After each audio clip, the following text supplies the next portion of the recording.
آج کی یہ ایپیسوڈ نظام شمسی کے ایک اہم اور پراسرار سیارے مریخ کے بارے میں ہے۔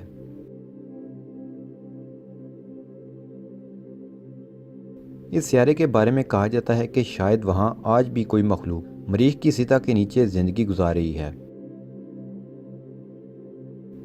اور اس سیارے پر پانی بھی موجود ہو سکتا ہے جو انسانی زندگی کو پروان چڑھا سکتا ہے۔ مریخ کا موسم اور حالات زمین کے مماثل ہیں، جس کی وجہ سے اسے زمین جیسا سیارہ بھی کہا جاتا ہے۔ اس لیے انسان اپنے اس ہمسایہ سیارے پر کافی وقت اور رقم خرچ کر رہا ہے۔ مریخ نظام شمسی میں سورج سے فاصلے کے لحاظ سے چوتھا اور عطارد کے بعد دوسرا سب سے چھوٹا سیارہ ہے۔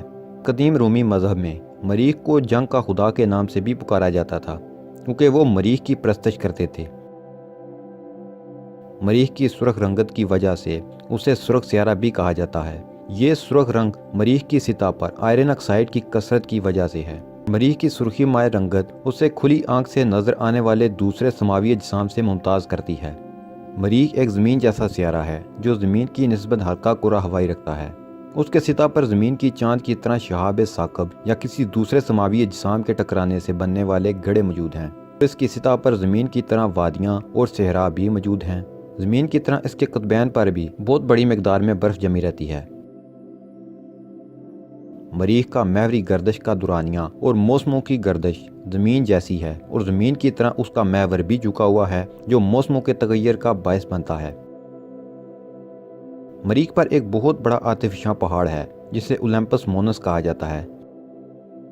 یہ پہاڑ نظام شمسی کے سیاروں پر اب تک دریافت ہونے والے پہاڑوں میں سے سب سے بڑا پہاڑ ہے، اور اس پر ایک بہت بڑی وادی جسے وادی میرینرز کہتے ہیں۔ یہ وادی نظام شمسی کے سیاروں پر اب تک دریافت ہونے والی وادیوں میں سب سے بڑی وادی ہے۔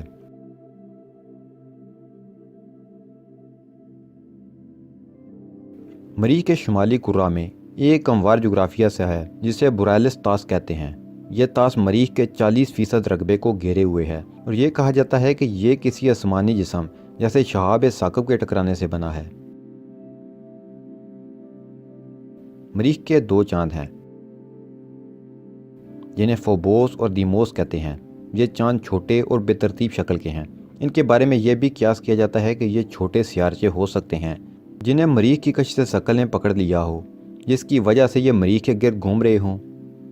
مریخ پر سیاروی سکونت پذیریت پر تحقیقات ہو رہی ہیں، جس میں ماضی میں مریخ پر زندگی کے آثار اور موجودہ دور میں مریخ پر حیات کی ممکنات پر تحقیقات شامل ہیں۔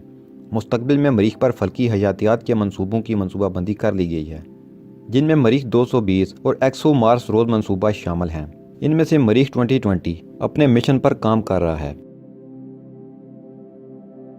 مریخ کی سطح پر کم کرہ ہوائی دباؤ کی وجہ سے مائع پانی کا وجود نہیں ہے، البتہ اس کے دونوں قطبین پر برف جمی ہوئی ہے۔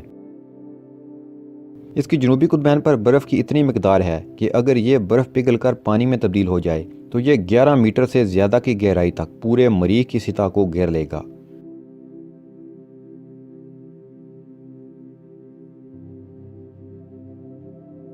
نومبر 2016 میں ناسا نے مریخ کے ایتھوپیا پلانٹینا نامی علاقے میں بڑی مقدار میں زیر زمین برف دریافت کی۔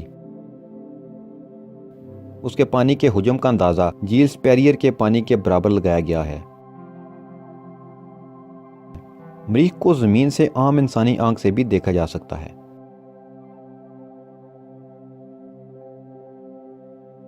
دوستو، کوئی نہیں جانتا کہ مریخ کس نے دریافت کیا، کیونکہ ہمیشہ سے مریخ کو اس کی سرخ رنگت کی وجہ سے آسمان میں بآسانی دیکھا اور پہچانا جا سکتا ہے۔ اس لیے قدیم زمانے میں اس کا نام سرخ ستارہ بھی تھا، حالانکہ ہم جانتے ہیں کہ یہ ایک سیارہ ہے۔ اسے جنگ و جدل اور قہر و غضب کی علامت بھی سمجھا جاتا تھا۔ زمین کے مقابلے میں مریخ کا کرہ ہوائی ایٹماسفیئر اول تو بہت ہلکا ہے، اور دوسرے اس میں کاربن ڈائی آکسائڈ کی مقدار بھی 98% سے کچھ زیادہ ہے۔ یہ بات دلچسپ ہے کہ زمین پر ایک پورے دن 24 گھنٹے کے مقابلے میں مریخ کا ایک دن صرف 40 منٹ زیادہ طویل ہوتا ہے، جس کا یہ دورانیہ 24 گھنٹے اور 40 منٹ ہوتا ہے۔ مریخ کا ایک دن سولر ڈے یا مختصراً سول بھی کہلاتا ہے۔ البتہ مریخ کا ایک سال ہماری زمین پر گزرنے والے 687 دنوں جتنا لمبا، یعنی ایک سال 10 مہینے اور 22 دن جتنا طویل ہوتا ہے۔ جس کی وجہ یہ ہے کہ سورج کے گرد مریخ کا مدار زمین کے مقابلے میں خاصا بڑا ہے، جس کا ایک چکر لگانے میں مریخ کو یہ وقت لگ جاتا ہے۔ ستمبر 2015 میں ماہرین فلکیات نے مریخ پر کچھ ایسے شعاع دریافت کیے ہیں جن سے اندازہ ہوتا ہے کہ شاید وہاں بھی گرمیوں کے موسم میں نمکین پانی بہتا ہوگا، لیکن دوسری بہت سی چیزوں کی طرح یہ دریافت بھی اپنی حتمی تصدیق کی منتظر ہے۔ اگر ٹیکنالوجی کی بات کی جائے تو اس وقت بھی انسان کے پاس اتنے طاقتور راکٹ اور خلائی جہاز موجود ہیں جو چند ماہ سے لے کر چند سال تک کے عرصے میں مریخ تک پہنچ سکتے ہیں، اور بہت سے مشن بھیجے بھی گئے ہیں جو مریخ سے نمونے لے کر آئے اور مریخ کی حیرت انگیز تصاویر بھی لے کر آئے، جس سے مریخ کو سمجھنے میں بہت مدد ملی۔ البتہ اس ٹیکنالوجی کو مریخ تک انسانی رسائی کے قابل بنانے میں صرف ایک آنچ کی کسر باقی ہے، لیکن اچھی خبر یہ ہے کہ ناسا، چین اور روس کے علاوہ نجی اداروں نے بھی مریخ تک جلد از جلد انسان بردار پروازیں بھیجنے کی تیاریاں تیز کر دی ہیں۔ ان تمام باتوں کو دیکھتے ہوئے ماہرین کا کہنا ہے کہ مریخ تک انسانی قدم 2030 کے عشرے تک پہنچ جائیں گے، اور کوئی بعید نہیں کہ وہاں پہلی انسانی بستی 2050 تک آباد بھی ہو جائے۔